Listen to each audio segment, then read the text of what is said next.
Nintendo's E3 presentation was filled with exciting content. What's up, Mush Army? I'm Luigis Mansion, and in this video I'll be counting down my top 10 highlights from the Nintendo E3 2019 Direct presentation. Before I start, let me know what your favorite moments of this presentation are down in the comment section below. Number 10. Doug Bowser's introduction. Starting off this list isn't a game announcement, but something in the Direct that I found very humorous.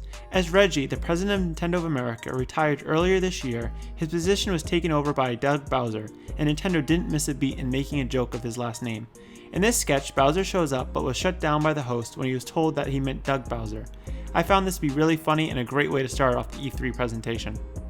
Number 9. The Witcher on Switch. The Witcher 3, which originally released in 2015 on other systems, was announced during the presentation that it would be coming to the Nintendo Switch later this year. This will be the complete edition, which will include the base game as well as expansions. Number 8. The Dark Crystal Age of Resistance Tactics. Later this year, Netflix will be releasing a Dark Crystal prequel, and Nintendo has taken onto the Nintendo Switch. I'm not gonna lie, I have no knowledge of any of this and didn't know about any of this before the game's announcement, but Nintendo's games for the Switch has got me intrigued. This game looks like it'll be a tactical game similar to games like Fire Emblem, and it looks like it could be different and a lot of fun. Number 7. BanjoKazooie and Smash Ultimate. After all the years of fans wanting this character in Smash games, it's finally happening. During the presentation, it was announced that BanjoKazooie is going to join the Smash roster in the next DLC character edition. Nintendo's partnership with Microsoft was a really good idea between the two companies. Maybe the next crossover could be Rare Replay for the Switch. Number 6. Kandice of Hyrule. Announced in a surprise during the previous Nintendo Direct, Kandice of Hyrule is a crossover between Crypt of the Necrodancer and The Legend of Zelda. In this music-based dungeon crawler, you attack with the time of the music, and if you do, you're rewarded for it, but if you fail to do so, you'll be punished. This game was recently announced during the Direct, and we got a release date during the E3 presentation. This game will be releasing this Thursday, June 13th. Number 5. Mario and Sonic at the Tokyo 2020 Olympic Games. While Nintendo didn't get to do a Mario and Sonic game during the previous Olympic Games, the duo is back. Announced back in March and releasing this November, the game, like the ones of the past, features characters from both Mario and Sonic games, competing in sports featured in the Olympic Games, and will also feature online. Number 4. Link's Awakening. Another game that was a surprise to us in a previous Direct earlier this year, Link's Awakening is making its way onto the Switch. With an adorable art style, this Game Boy game is bound to be a blast on the Switch. During the presentation, we only got a new trailer as well as new information regarding placing chambers that we have collected with the goal of making our own dungeons that you could play, as well as the release date of the game being September 20th. However, more information was given to us during the Treehouse event after. A new amiibo of Link is releasing at the same time, with some retailers already putting it up for pre-order, and information of some of the dungeons. The Color Dungeon, which was a DX exclusive dungeon on the Game Boy Color version, is making a return to the game, as well as a Switch exclusive dungeon as well. We're 3 months away from the game's release, and it's shaping up to be a pleasure to play. Number 3. Luigis Mansion 3. It's been a while since Mario Bros.' third game was announced, and we haven't heard too much about this game since its announcement. But today, we got a good amount of information in Luigi's Mansion 3.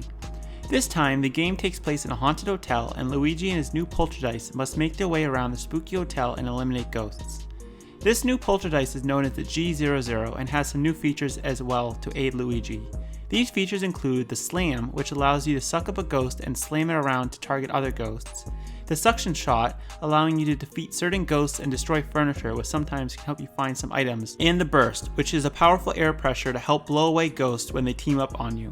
It can also give Luigi some air. We also found out about Gooigi, a gooey Luigi who can make his way through obstacles that normal Luigi wouldn't be able to cross. But unlike Luigi, Goo Luigi can't touch water. This game also has Scarescaper mode, which you can exterminate ghosts with others. We still don't have a concrete release date, but the Direct showed that the game is set to release this year. Hopefully it releases in October, because as I said in my E3 prediction video, that would be a great time for this game to release. Number 2. Animal Crossing New Horizon. Nintendo fans have been wanting a new Animal Crossing game on the Switch, and Nintendo listened. Prior to E3, we only had a little bit information of the game that was given to us in a previous Direct, but that information was only that the game is in the works on the Switch. Fans have been dying for more information, and we got it. This game takes place in a deserted island, and will feature a location for both the northern and one for the southern hemisphere. Both will feature the weather that the hemisphere selected would be seeing for the date that the game is on. I'm personally excited for this game as I've only played the mobile Animal Crossing game, and I was looking forward to playing it on the Switch, so this will be my first mainstream Animal Crossing game. During the treehouse we saw some gameplay that will be featured at the start of the game, which looks promising, and the game has been delayed from its original release date being 2019 to March 20th, 2020. In this case, I'm sure the delay will work on making this the best Animal Crossing game to date to give fans, since the Wii U never had one, and we don't talk about Animal Crossing Amiibo Festival. Before I get to my number one pick, I wanted to showcase two honorable mentions that I had. The first is being the Spyro Reunited Trilogy, which is a collection of the first 3 Spyro games remade. These games released on other systems in the past, and I have it on the PS4, and it's a blast, so that's good that the Switch owners will be able to finally experience the game. The other honorable mention is Super Lucky's Tale. I remember seeing this game when it was announced on the Xbox One, and as someone who loves their platformers, I might have to pick this up. Number 1. Pokemon Sword and Pokemon Shield.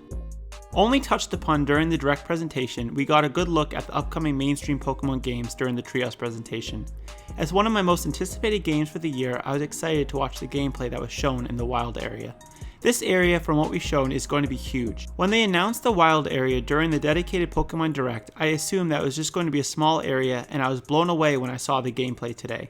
We also saw a raid take place, and it looks like an interesting mechanic in the game, but it also kind of seems like a Pokemon Go raid smacked on the mainline games, but we'll have to see and wait for that. We also got a first look at the water gym leader, Nessa, who people at E3 are able to play a demo battle against her.